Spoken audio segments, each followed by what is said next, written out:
Hello students, जैसा कि हमने बात करी इरेशनल नंबर्स की, परसों हम बात कर रहे थे। उसके बाद में एलसीएम एचसीएफ देखा और मैंने आप लोगों से कहा था कि कल हम बात करेंगे कि किसी इरेशनल नंबर के अंदर अगर हम कोई नंबर ऐड कर दें या सब्ट्रैक्ट कर दें या मल्टीप्लाई में हो तो हम उसको कैसे प्रूव करेंगे कि वो एक इरेशनल नंबर होगा। चेक करते आइए।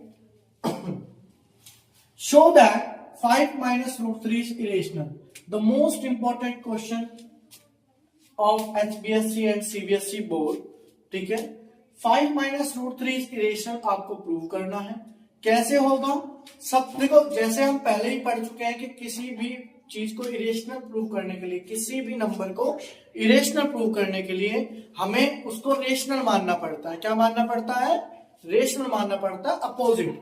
तो हमने क्या किया, let us assume to the coefficient that 5 minus root 3 is rational. क्या मान लिया हमने? 5 माइनस रूट 3 क्या है? एक रेशनल नंबर है। हमने ये एज्यूम किया है। क्या किया है? एज्यूम किया है, लेट किया है हमने, ठीक है। अब जाहिर सी बात है, वो रेशनल नंबर होगा तो वो a बाय बी की फॉर्म में लिखा जाएगा। भाई हम ये बात पहले ही पिछली क्लास में हम ये बात कर चुके हैं। जिस बच्चे ने इरेशनल नंबर की पहली क्लास ना देखी हो तो वो पहले फर्स्ट क्लास जरूर देख के आए, तभी उसको ये थोड़ा सा इजीली समझ में आएगा। तो 5 माइनस रूट 3 हमने क्या मान लिया? रेशनल नंबर मान लिया है। जिसमें हम क्या देखते हैं, हमें फाइंड करना है कि कोप्राइम नंबर ए और बी क्या है? दो कोप्राइम नंबर्स हैं। अब देखो रेशनल नंबर है ये, तो क्या होगा? ए अपॉन बी के इक्वल होगा। ए अपॉन बी के इक्वल है। अब देखो हमें क्या चाहिए? रूट 3 हमें अकेला रखना है, तो ये माइनस का है, उधर जाके कैसा हो जाएगा?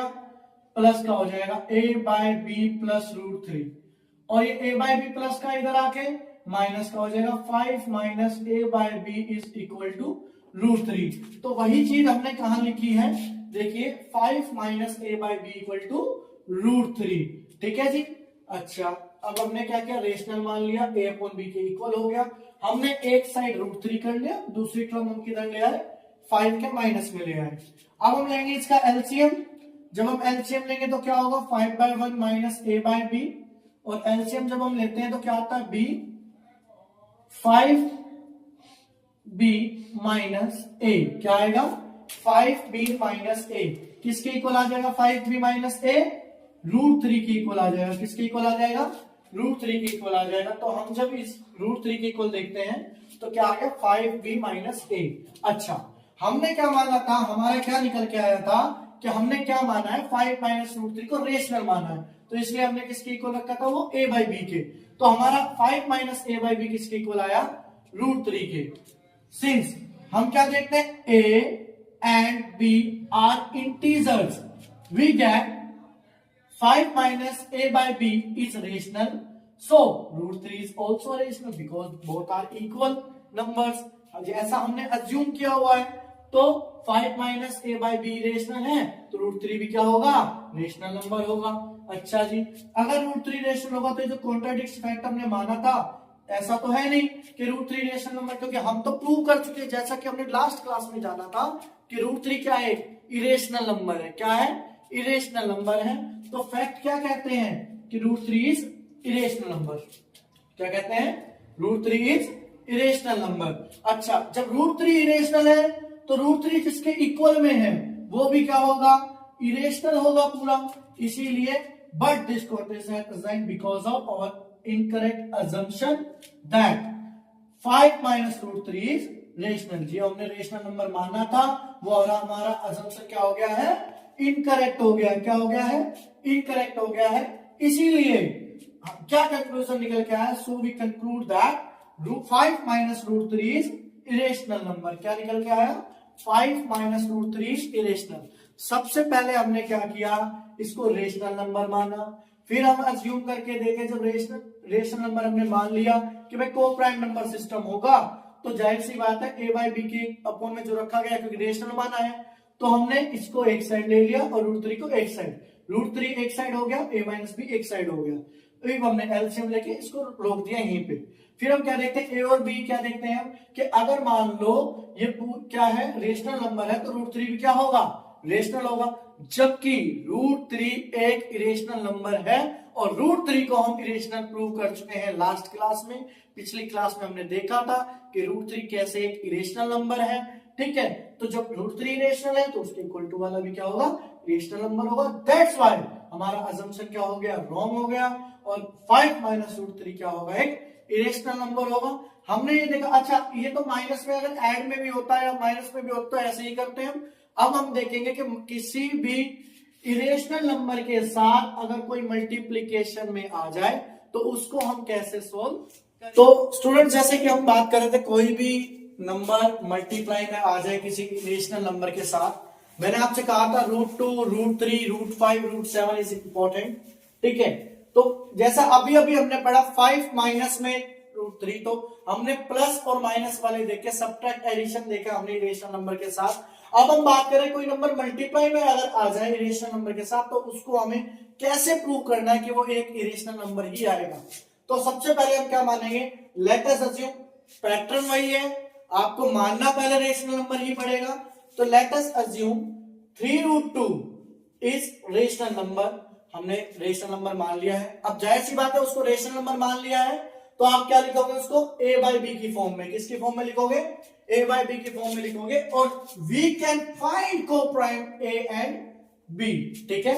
अच्छा जी, अब देखो b, ये जो 3 है, 3√2 इज इक्वल टू a/b।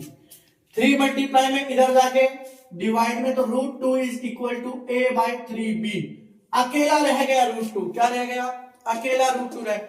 जिस इरेशनल नंबर के साथ कोई मल्टीप्लीकेशन में नंबर आता है, आपको वो अकेला ही रखना है, और जो भी यहाँ पे मल्टीप्लीकेशन में होएगा उधर जाके कैसा हो जाएगा, वो डिवाइड में हो जाएगा। तो हमने क्या देखा, √2 is equal to a/3b, √2 is equal to a/3b, ठीक है। तो हम क्या देखते हैं, 3 जो है वो a और b का जो इंटीजर सिस्टम है वो रेशनल नंबर है, क्योंकि हमने माना था, अज्यूम किया था, तो ये पूरा क्या हो गया, रेशनल नंबर हो गया है। बट अब जब देखो, बट तो बाद में, पर देखो ये जब रेशनल नंबर हो गया है तो आपका √2 भी क्या होगा, रेशनल नंबर होगा।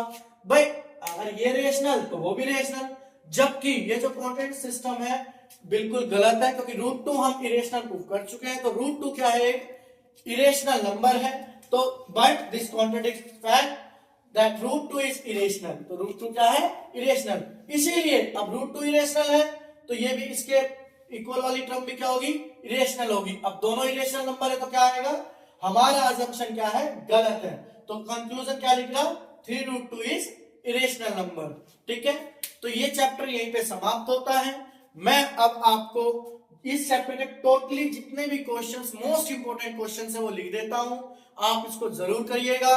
पहले चैप्टर से मोस्ट प्रोबेबली क्वेश्चन वही आने की संभावना है। तो स्टूडेंट्स, जैसे कि मैंने अभी आपको बताया कि हम इंपॉर्टेंट क्वेश्चंस की बात करने वाले हैं, तो सबसे पहले इस चैप्टर के अंदर जो इंपॉर्टेंट क्वेश्चन चलता है वो है find the LCM and HCF. आपको एलसीएम और एचसीएफ निकालना with the method of prime factorisation method. कौन सा मेथड से, प्राइम फैक्टराइजेशन मेथड से आपको निकालने हैं, और उनको वेरीफाई भी करना है कि LCM multiply HCF product of two numbers के इक्वल है या नहीं।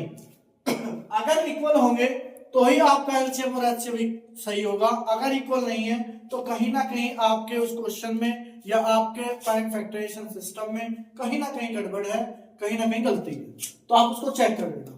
पहला क्वेश्चन जो इंपॉर्टेंट निकल के आता है इस चैप्टर का वो है 96 and 404। Find the LCM HCF of 96 and 404, ठीक है। उसके बाद 72 and 120 का, उसके बाद 306 and 657 का, उसके बाद 26 and 91, उसके बाद 510 and 92, उसके बाद 336 and 54। आपको इन 6 के 6 मोस्ट इंपॉर्टेंट क्वेश्चंस है इस चैप्टर में जो आपके पेपर में मिल सकते हैं। क्या निकालने के लिए, एलसीएम और एचसीएफ निकालने के लिए और उनको वेरीफाई करने के लिए। 2 नंबर के क्वेश्चन भी मिल सकते हैं, एमसीक्यू में भी इनका प्राइम फैक्टराइजेशन पूछा जा सकता है। उसके बाद 3 जो डिजिट्स होती है, 3 जो नंबर्स होते हैं, उन नंबर्स के भी आपको एलसीएम और एचसीएफ पूछ सकता है, उनकी वेरिफिकेशन नहीं पूछेगा, ये डैम शोरूम है आपका। और तीनों के आपके क्या है इंपॉर्टेंट है, 6, 72 and 120, 17, 23 and 29, 12, 15 and 21। The most important questions है ये, वो क्वेश्चंस है जो बोर्ड में बार बार रिपीट हुए हैं, एलसीएम भी और एचसीएफ भी, और एचबीएससी बोर्ड हो चाहे सीबीएसई बोर्ड हो, सभी के सभी इंपॉर्टेंट क्वेश्चंस ये आए हुए हैं बोर्ड में, बोर्ड से ये क्वेश्चंस को उठाया गया है, इंपॉर्टेंट है, आपके एनसीईआरटी में अवेलेबल है, और हमने इसके सॉल्यूशंस आपके जिस तरीके से आपको अटेम्प्ट करने हैं वो मैंने आपके इस पे डाल दिया है वीडियो पे, आप वीडियो जाके जरूर देखिएगा, ठीक है। उसके बाद हम बात करते हैं इरेशनल, ये यहां से आपको मिलने वाले हैं 2 नंबर 2 मार्क्स का क्वेश्चन या एमसीक्यूज, यहां से आपको ये 2 चीजें मिलेगी।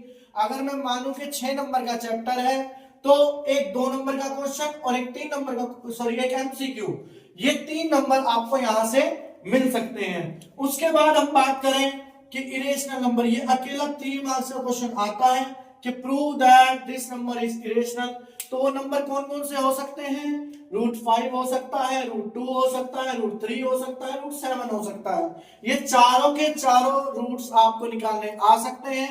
उसके बाद मैं बात करूं एडिशन और सब्ट्रैक्शन की, तो 6 + √2, 5 - √2 और 3 प्लस में 2√5 ये आ सकते हैं। मल्टीप्लीकेशन की बात करूं तो 3√2 आ सकता है।